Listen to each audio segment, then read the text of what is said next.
Good morning. Happy Saturday. So, sometimes when I leave it too long or I'm meditating and I forget to run in quite on time, and then I'm like, oh, darn, I didn't think about what I was going to say today. Hey, Autumn. Well, love you, darling.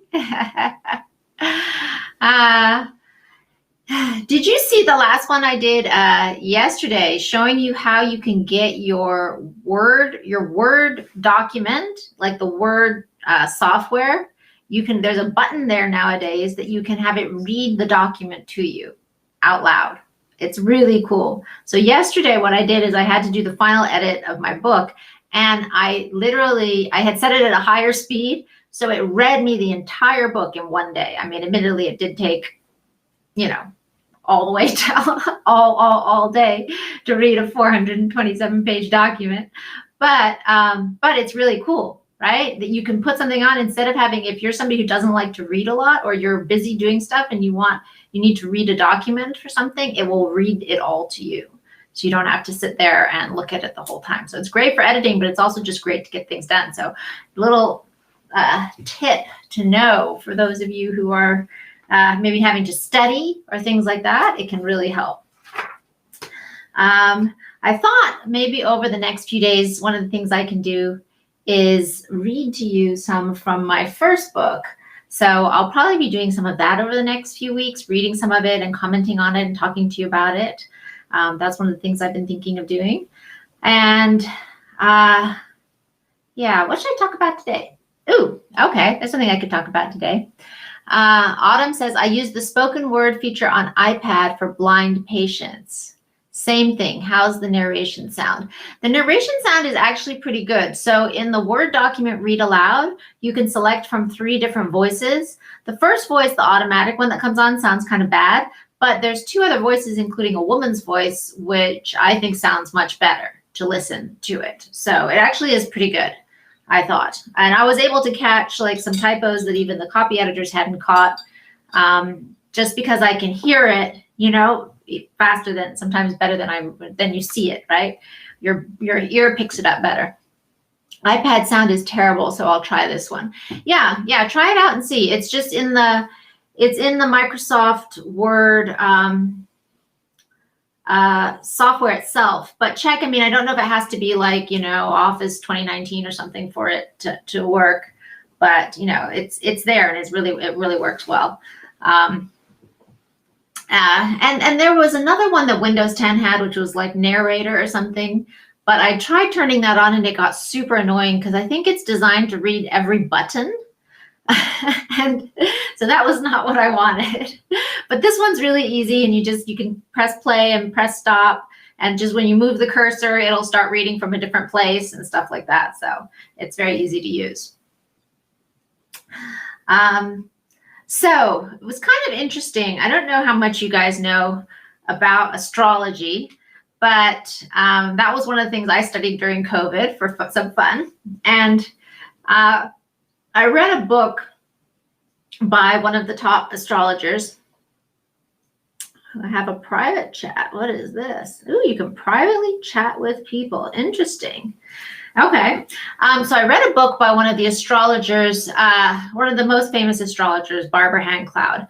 And I was talking about, it's a really interesting book, and it talks about these major sort of astrological points in a person's life, right? And these are the returns of certain major planets. So basically, if you look at the sky, right, all of the planets, the position that they were in circling the Earth at the time of your birth is like a snapshot, right? So depending on where each of the planets were, they fix the snapshot in the sky.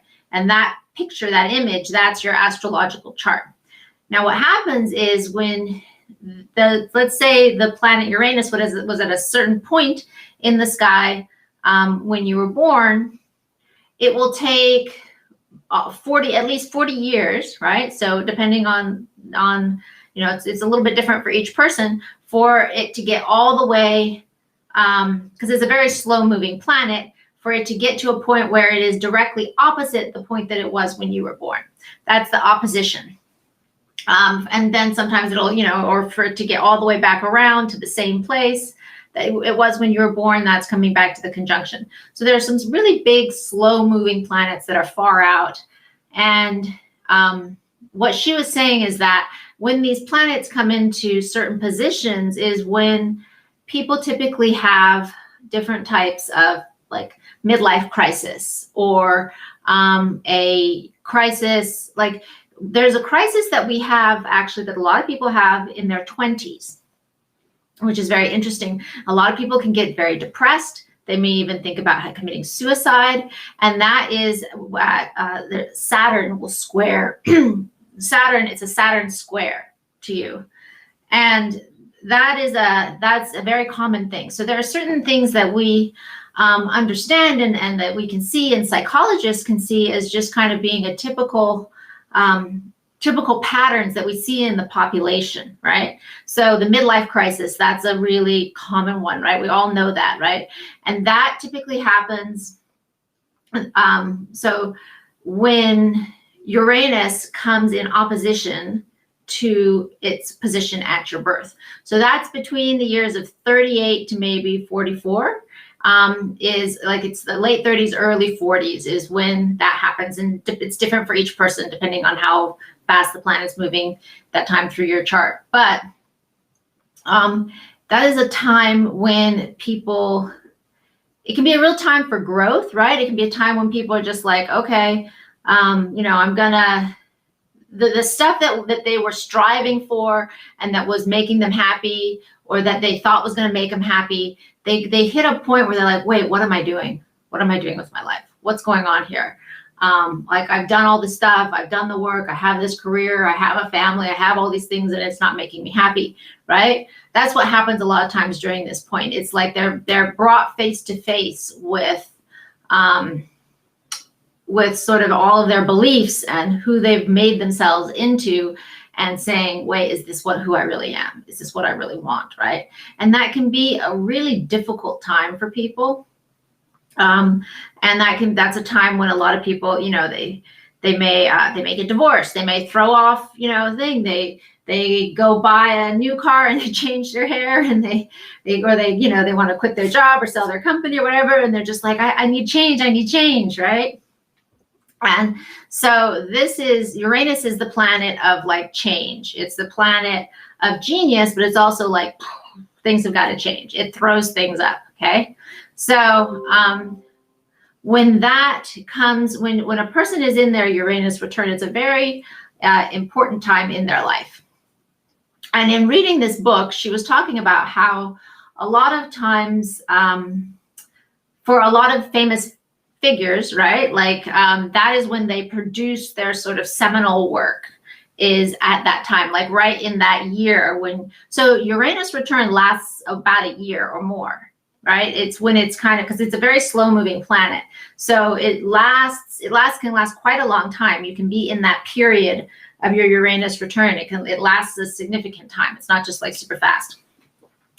But she was talking about how many famous people that we know, like Charles Darwin and Freud, right? And there's a lot of many people. And what she does as an astrologer is she will go and study all these charts and look at all these different people. And then she also has like thousands of her own people. And so she basically uses that data to look and see, okay, what happens during this time period. And she was saying how many very famous people, it was right during that year that they created or published or came up with their like big idea, right? That became kind of a cornerstone for their work from then on. So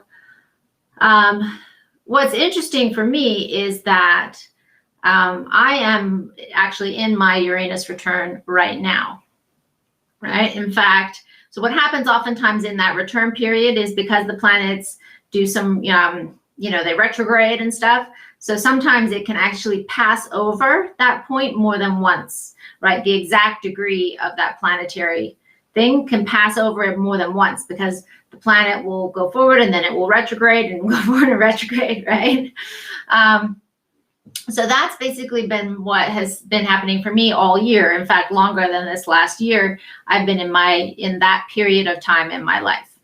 And it was interesting to me because like right now I'm in the final pass of that planet of Uranus in that exact degree, the exact degree of return. And then it's going to keep going. And guess what I did yesterday? So I did today, right? Like these couple days right now, I'm exactly in that position. And what I'm doing is I submitted the final draft of the book, right? So it's kind of interesting, but this period is when it's like a period of major change in life. And of course, like submitting the draft of this memoir, and like for me, I know that's a major shift and a major change in my life. And having created this book and getting it out there, it's a very big culmination, I guess, of so much of my life and work and study and knowledge and learning and all of this sort of stuff. So it's interesting when you like are looking at some of this stuff and paying attention to it, right? Because you might not realize, like it's almost like it can help you feel better for not having done it earlier, right? Because like this is the time, this is your period, this is when it's meant to happen, kind of thing, right? So if I had tried to do it or write it 10 years ago, when I thought about it, when I wanted to do it, I wasn't ready to do it, right? And like the things in the universe hadn't come together, and just even in myself, I didn't have the knowledge, I didn't have the maturity, I didn't have the ideas and all of the stuff that I needed to really create this, right? And so it's kind of a beautiful thing when you see how these major influences in our lives can work together with us to do and to achieve what we want to achieve, right? And so we can also like not feel bad about it sometimes, right? I mean, we don't want to miss the window, okay? Because Autumn says here, so much hard work and digging deep. So proud of you. Oh, thank you, darling. Thank you. Thank you for, helping to be my friend and support me emotionally through it. Appreciate it. So, sometimes we can get down on ourselves or, about how long things are taking, right? But then there you can step back and see a whole different perspective and be like, oh, wow, it's actually exactly where it was supposed to be. This is coming into effect just when it is supposed to be happening, On the other hand, it's interesting to know and understand about some of this stuff because it can kind of be a wake-up call. And you can say like, well, oh, wow, so this period of my life is coming up. I know that there's going to be big change happening, So they say that the people for whom this period is really difficult. Hey, Lyra, thank you. Thank you for the hearts and love. Nice to see you. I got a chat on Facebook. Woohoo. The periods for whom this is really difficult is the people who don't understand that this change has got to come, right? And they're really trying to keep themselves forced and focused into this same into the thing that they were trying to do, and then they don't understand why it's not working anymore, right? And then that can become really difficult and a really challenging period. But if you're on the path of growth and you are open to that change and you're open to like, okay, well, I know this is going to be some big shifts. I may not know exactly what's going to happen, but it's going to be some big change, and I'm ready. I want to grow. Then it can be an amazing and beautiful time instead of being of course, it's always going to be, change is not easy oftentimes, but it can be challenging and beautiful rather than like feeling like it's ripping you apart kind of thing, right? Rather than feeling like, because it's going to happen. That's all there is to it. It's going to happen. And if you don't grow during those periods and you don't make that shift and you don't make that leap to the next level of emotional maturity and understanding, right? Then that's when, if you stay frozen in that thing, what she was talking about in her book is that a lot of times people who don't make that leap, they often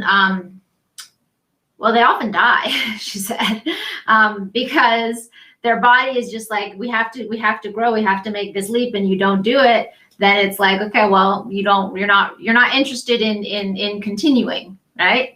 So, of course that sounds really dramatic, but oftentimes people do pass away right around that same time too, if they're not able to grow with that. So it's an interesting kind of a concept, and definitely challenged me to. And even if they don't, then they're oftentimes still their relationships, and you'll just see other stuff just start to kind of. How many people do you know that they're still alive, but they're really just going through the motions? They're not growing, they're not there, they're not present, they're not happy, right? They're just going through the motions, right? And that can happen to you if you don't make that leap, and you don't make that shift, you don't make that change during these really critical transition points of life. So, Autumn says, my crisis, aka awakening, started last year. Huge changes in my life since. I've had more money and have been more physically beautiful by societal standards, but have never been happier than now. Yeah, exactly, right? Exactly. So this period of transformation is about that inner work, that inner world, right? That's what this period is about. It's less about all the outside stuff that you drive for.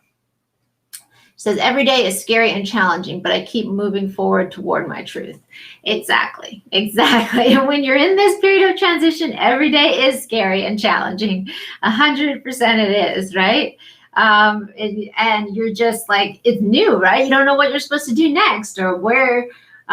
Like all of the stuff you're going into is it's a very new thing. It's a very new world. And whether that's what you're doing in your life, in your business, in your emotions, in your relationships, and learning to relate to people differently, it's a huge transition. And that is scary, but it's also really cool. It's really cool and fun at the same time, if you can be open to it, right? If you can be open to the change, and understand that change is coming, right? And not be like trying to resist it so hard. It's when people are resisting it that they run into trouble.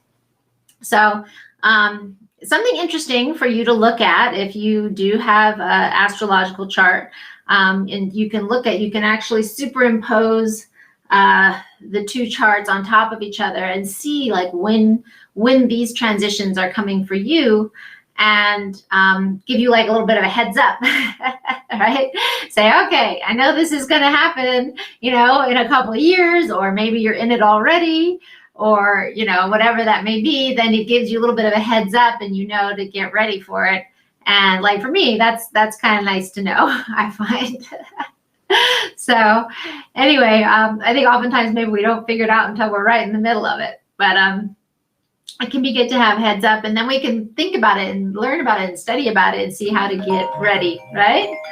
So anyway, I love you guys. I hope you all have a wonderful weekend, and I will see you tomorrow.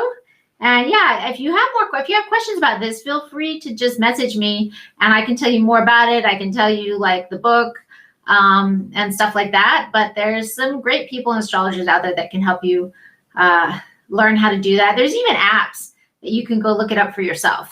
So it's pretty cool. All right. Luxar, you made it on just as I'm about to jump off the call. How are you, darling? I hope you're good.